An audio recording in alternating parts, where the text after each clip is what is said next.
BBM versus Meralco, systems loss. Ngayon dad, during sa last SONA ni President Bongbong Marcos, he actually said one bit of good news. Kaya tumaas at nagkaroon ng standing ovation nung in-announce ito sa SONA. He was criticizing na bakit ang consumer or mga Pilipino, sila ang charge sa mga elektrisidad na ninanakawan o nawawala ng Meralco. So ito yung tinatawag na systems loss. So ang sinasabi niya, dapat ang systems loss hindi na dapat linalagay or ina-add on sa mga bill ng mga Pilipino, kundi dapat ang Meralco na mismo ang kailangan mag-shoulder ng systems loss na to. Everyone was happy about that. Maraming masaya mga Pilipino sinasabi, tama yan. Kasi parang mas nahihirapan kami kasi dinadagdagan pa yan sa bawat bill ng bawat Pilipino. Ang mahal na nga ng lahat ng presyo ng bilihin, mahal na nga ang fuel, ang gasolina, pero ngayon, ang electricity, mas dinadagdagan pa ng systems loss. At ang maraming Pilipino, hindi nila alam ano ba ang systems loss. So, in-explain nga na ang systems loss, ito ay either ang kuryente na nawawala dahil sa physics o dahil kung masyadong malayo ang dinadaanan ng kuryente, may mga konting kuryente, parang leakage siya ng kuryente. Pangalawa, itong mga kuryente na ninanakawan, meaning mga illegal tappers ng kuryente. So, syempre, ang sinasabi nga ng maraming mga tao, ba't ang mga paying customers ng Meralco, silang magbabayad para sa mga nagnanakaw ng kuryente sa Meralco. Ngayon, not everyone was happy, no? Kasi ang mga representatives ng Meralco, ang kanilang vice president, ang kanilang president, they spoke out against this. Ang sinasabi nila, kawawa naman ang Meralco kung kami ang mag-shoulder ng mga systems loss na to. Kasi malulugi naman kami. Sinong utility company naman ang gustong malugi? Kailangan pa ba kami mag-invest ng mga additional na tao or additional equipment para lang ma-prevent ang mga theft? And ngayon, sa aking paniniliksik at saka research ng mga ibang netizens, nakita nila na ang net income ng Meralco is for last year or 2025 was 51 billion pesos. At ang systems loss na kinokolekta nila was around 20 to 22 billion pesos. Ibig sabihin na kahit i-absorb nila ang systems loss dad, mayroon pa rin silang net income ng 38 billion pesos. Ngayon, ang sinasabi ng maraming netizens, parang nagagalit sila sa presidente at vice president ng Meralco. Kasi sinasabi nila, ba't nagmamakaawa ang Meralco na ang kawawa daw nila kung sa kanila napunta ang systems loss. Kaya dad, ang nakikita kong image dyan, ito ang parang sinasabi ng Meralco, kawawa naman kami. Ba't nyo kami papahirapan sa systems loss?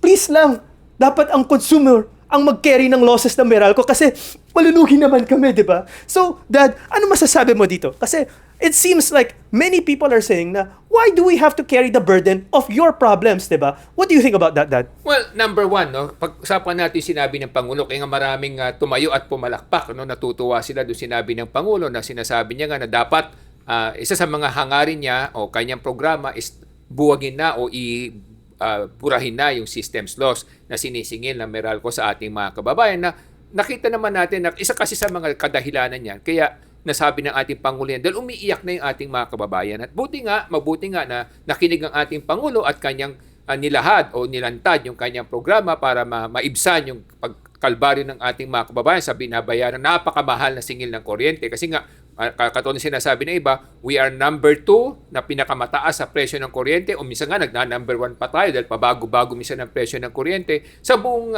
ASEAN region. No? So, doon na tayo, kumbaga, mahirap na nga yung ating bayan, naghihirap na yung mga kababayan natin, napakataas pa ng presyo ng bilihin, no? ng kuryente. So, ngayon, kung titingnan mo, isa rin yan sa mga dahilan kaya kulang ang trabaho sa ating bayan. Bakit kulang ang trabaho sa ating bayan?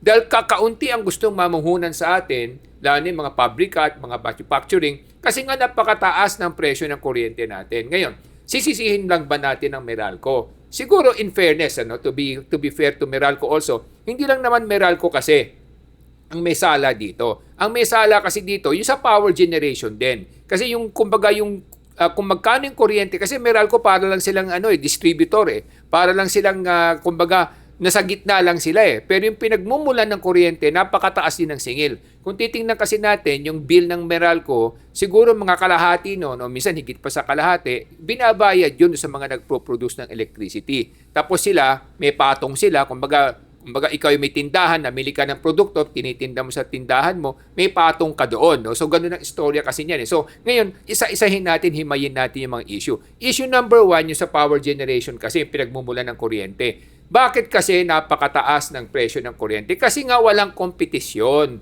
Kasi sinasakal. Kasi karamihan ng mga nauupo sa ating mga department ng mga nangangasiwa ng kuryente, kadalasan yan yung mga mga nagpapatakbo niyan, mga ehekutibo din o mga tauhan din ng mga nasa negosyong kuryente, no? Kaya nga sila ay tumutulong sa mga kampanya, sa mga eleksyon kasi nga kinakailangan maiupo nila yung tao nila para meron silang abogado sa loob ng mga sangay ng pamahalaan. Kaya nga sinasakal nila yung power supply, no? So ibig sabihin, sasabihin nila for example, lagpas na yung kapasidad ng ating bayan, pero hindi nila nakikita na hindi naman pwedeng computein yun sa full scale capacity kahit na may renewable energy tayo. Hindi naman pwede sabihin kung meron kang 10 megawatt na renewable energy, yung buong 10 megawatt magagamit mo kadalasan nun 30% lang o 40% kasi nga may downtime yan. So ngayon sinasakal nila sa pamamagitan ng binabawasan nila o hinihigpitan nila yung makapasok yung ibang power generation para nagkakaroon ng oligopolya dito. Kaya nakokontrol yung power supply. Ngayon, nakokontrol yung power supply, sabi nga natin, kung kaunti ang supply at malaki yung demand, tumataas yung presyo. Kaya yun ang problema, unang number one problem yun. Pangalawang problema nga, yung sinasabi natin, yung Meralco, yung mga sinisingil na Meralco. Napakaraming nakadugtong doon, no? Meron pa silang mga kung ano-anong system loss, meron pang currency marami silang charges doon, hindi lang naman system loss actually, no? So, kung titingnan mo may punto de vista ka doon, sinabi mong kumikita sila ng 50 billion, kahit naburahin mo yung 20 billion, may kinikita pa rin silang 30 billion, no? Saka pangalawa, ang tagal na nung prangkisa nila. 'Di ba? Napakatagal na, sobrang tagal na. Dapat kung gusto mong i-baby 'yan, kung mga sinasabi mo kasi mamumuhunan 'yan, magi-invest, so kinakailangan bigyan mo ng konting kaluwagan, dapat 'yan nung unang 5 taon lang siguro. After that wala na, hindi na nila pwedeng singilin yung systems loss sa ating mga kababayan. Naghihirap na nga yung ating mga kababayan, nahihirapan na nga yung mga nangangalakal dahil nga sa napakataas na presyo ng kuryente. Pagkatapos ipapataw pa nila. Kaya nga yung sinasabi nila na yung sinabi doon sa interview ni Tulfo during the hearing, sinasabi nung representative ng Meralco na kawawa naman sila o malulugi sila, etc. Siyempre, yun nga sinasabi natin, no, nagiging one-sided kasi yung kanilang pananaw. No? Meron nga tayong kwento diyan, no, na maihahambing natin. Ano? Merong isang mama, kasama niya yung kaibigan niya, best friend niya, nagpa-doktor sila. Tapos yung diniagnose siya, sinabi na meron siyang cancer. No? So meron siyang cancer.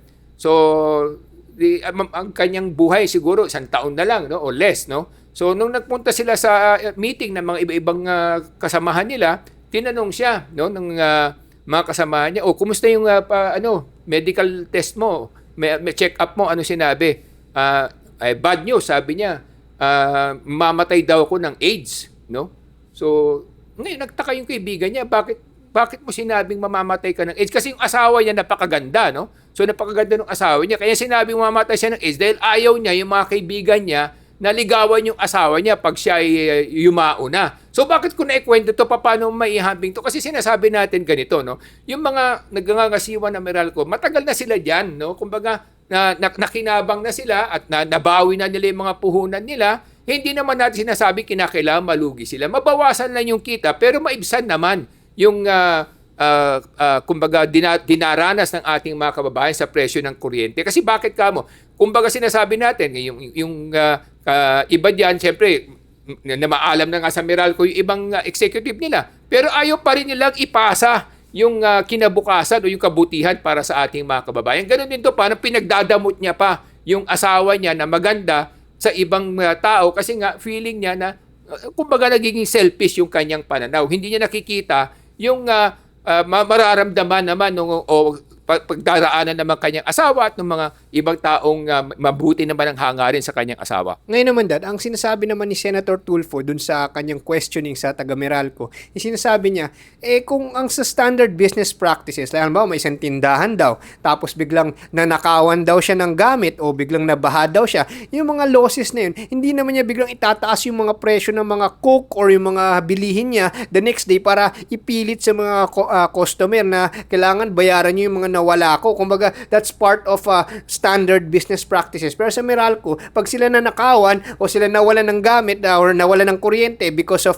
whatever factors, kailangan customer magbayad by force. Pero in reality, ang sinasabi ni Senator Tulfo, hindi ganyan ang business. Business is about being efficient. What do you think, Dad? Correct, tama. I agree with him, no? Kasi nga, kung titignan mo nga, Bawat kibot may charges doon. Kung titingnan mo, suriin mo yung Meralco bill, no? Napakaraming sinisingil doon, no? Hindi lang system loss, actually pati foreign currency pag up and down yan, sinisingil sa iyo. Minsan di mo na nga alam kung tama o mali yung kwenta nila, no? At pangatlo, na ilang beses na rin silang nahuli na nagkakaroon sila ng mga overcharging, no? Tapos i-refund sa kliyente. Paano mo naman nalaman kung na-refund ka talaga yung buong halagang napunta sa kanila, no, dahil sa overcharging nila. Katulad yung mga iba nagrereklamo sa atin, no, meron silang tindahan na inuupahan nila, ang laki-laki na binabayaran nila ng kuryente. Kaso yung list nila 3 years lamang. Pagkatapos ng 3 years nakaalis na sila. Kanino mapupunta yung refund, no, nung nagbayad na yun, no? So saka paano mo i-audit yun? Hindi mo napakahirap ng i-audit, no? Saka at the same time yung interest ng pera na kinita na nila, di ba? Kasama ba yun sa kwentahan, di ba? Kunyari nag-overbill sila, katulad nakikita natin may 10 billion, 20 billion. Magkano yung interest na yon, no? Nakwenta ba yon, no? Na dapat maibalik din, saka naibalik ba sa tamang tao? So ito yung mga tinatawag natin kasi mga trade practices na minsan kaya nagagalit yung ating mga kababayan. Kasi nga parang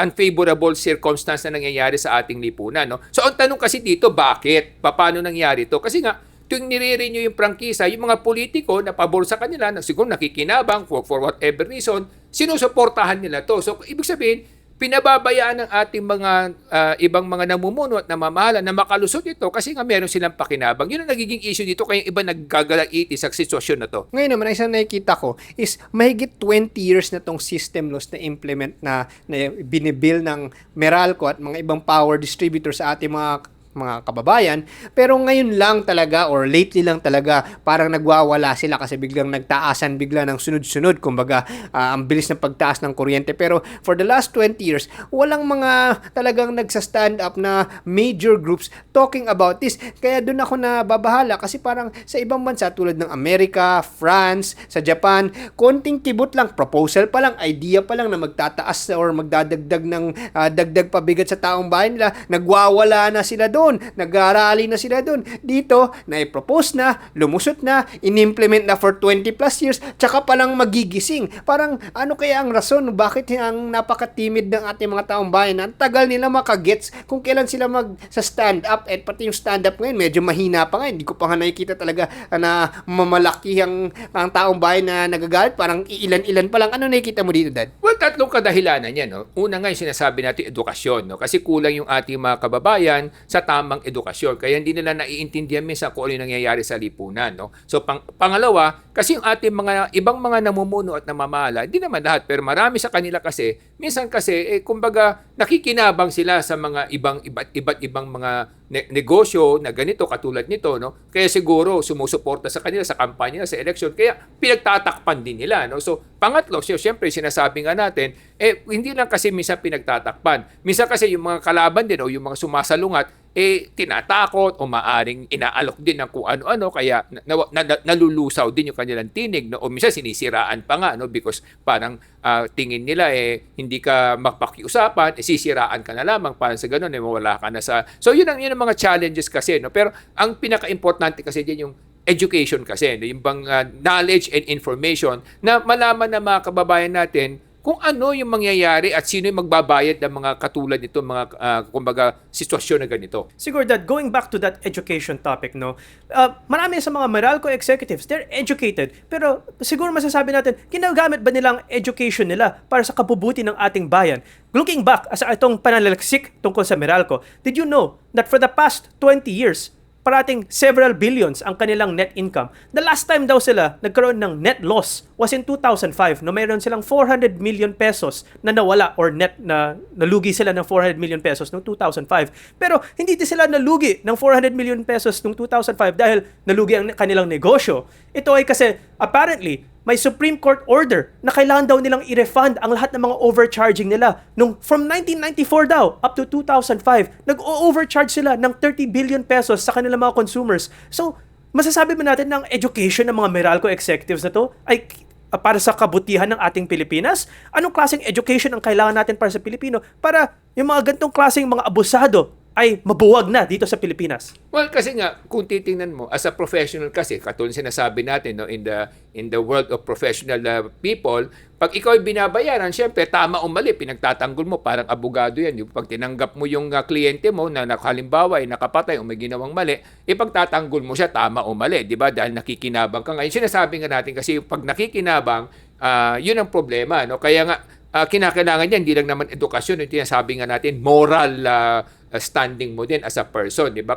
Kasi kung yung moral standing mo, parang alam mo nang na sumusobra na yung ginagawa pero still pinagtatanggol mo, merong karma na tinatawag yan. Eventually, it will get back to you. So yung sinasabi nga natin na pagka you overdo things, eventually it will get back to you. It will get back at you. So yun ang problema kasi dito katulad yan. Kasi nga taas sila ng taas, no? Parang wala na silang pakundangan, no? Tapos gagawin ka na lang ng magandang PR minsan na ipapaliwanag nila, maganda yung mga paliwanag, kasi nga magagaling din naman sila kung titingnan mo. Pero at the end of the day, siyempre, pag nasaktan na yung mga tao, yung nasaktan na yung kanilang bulsa, kahit anong ganda ng paliwanag mo, hindi na talaga matatanggap yun. Ito yung nangyayari ngayon. Kaya mga kababayan, dito sa Ilocano Defenders Party List, tinutulak namin ng edukasyon. Kasi tulad nga na sinabi ng isang boyfriend ng isang artista na taga France dito sa Pilipinas, sinasabi niya na you shouldn't let your political leaders bully you. You have to challenge your political leaders when they're doing something wrong. Kaya yun din yung kailangan natin sa Pilipinas. Para ma-challenge mo ang inyong mga political leaders, you need education. The Philippines needs education para maintindihan nila kung saan gumagawa ng mga